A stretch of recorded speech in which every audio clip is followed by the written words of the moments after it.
గురు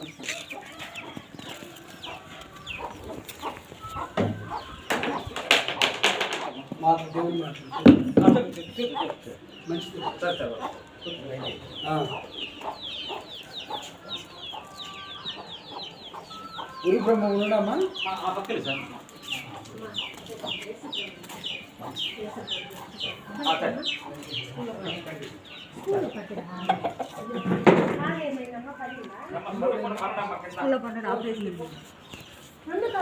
ఒకటే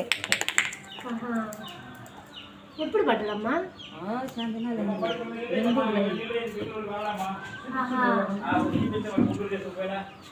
ఆపరేషన్ అయింది. ఆపరేషన్ కూడా చేయించాడు. కాలంతా బాబు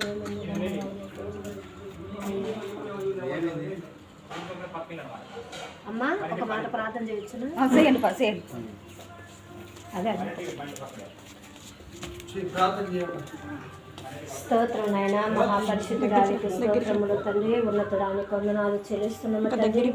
ఇదిగో నాయన చిన్న బిడ్డను బట్టి ప్రార్థిస్తున్నాము తండ్రి. చిన్న బిడ్డను మీరు జ్ఞాపకం చేసుకుని తండ్రి, దయ కలిగిన దేవుడా, కృప కలిగిన తండ్రి, జీవం కలిగిన తండ్రి, నీకు స్తోత్రాలు నాయన.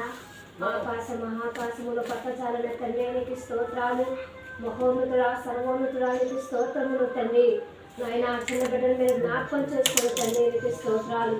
పడి నాయన కాలు నాయన బలహీనపడి ఉండగా తండ్రి, మరి నాయన కాళ్ళు రాడ్లు కూడా వేసి ఉండగా తండ్రి, నీ బిడ్డను బలపరచమని ప్రార్థిస్తున్నాను నాయన.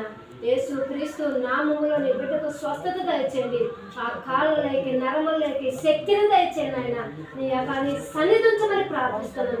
యేసు నామములో తండ్రి, తన కాళ్ళలోకి నీ బలాన్ని పంపించండి, నీ శక్తిని పంపించండి. ఆ నరమును ముట్టమని ప్రార్థిస్తున్నాం. తన ప్రాణాత్మ దేహాన్ని మీరు తాకమని ప్రార్థిస్తున్నాం. తను వృద్ధి చేయమని ప్రార్థిస్తున్నాం. దేవా, నీ బిడ్డను దీవించునైనా, ఆశీర్వదించునైనా, వృద్ధి కలుగునట్టుగా నీ బిడ్డను వృద్ధి చేయమని ప్రార్థిస్తున్నాం. అయ్యా తండ్రి, నీకు స్తోత్రాలు. ఏ ఒక్కరు నశించేది నీకు ఇష్టం లేదు కనుక తండ్రి, నీ బిడ్డని కాపాడమని ప్రార్థిస్తున్నాం. దేవానికి స్తోత్రాలు. ప్రతి విధమైన కీడు, ఏ కీడు నజరేయుడైన యేసు నామములో దాన్ని బంధించమని ప్రార్థిస్తున్నాం. అయ్యా నీ బిడ్డను తాకునైనా, నీ బిడ్డను బలపరచు తండ్రి. యేసు నామములో దీవించునైనా సహాయం చేయమని ప్రార్థిస్తున్నాం. తన తల్లిదండ్రులు మీరు జ్ఞాపకం చేసుకోండి. తన తోటి సహోదరులు మీరు జ్ఞాపకం చేసుకోమని ప్రార్థిస్తున్నాం. ఈ కుటుంబాన్ని మీరు దీవించండి, ఆశీర్వదించమని ప్రార్థిస్తూ మీ కృపలో జ్ఞాపకం చేసుకోండి. నీ బిడ్డ మీద ఎటువంటి కీడు కానీ, ఎటువంటి సైతాను బంధకం కానీ, ఎటువంటి దురాత్మ శక్తులు కానీ యేసు నామములో అంటిని లయపరచునైనా. నీ బిడ్డకు బలమును, శక్తిని, ఆరోగ్యం, దీర్ఘాయువును తెచ్చమని యేసు ఘనమైన నామములో ప్రార్థిస్తున్నాను తండ్రి. ఆమేన్.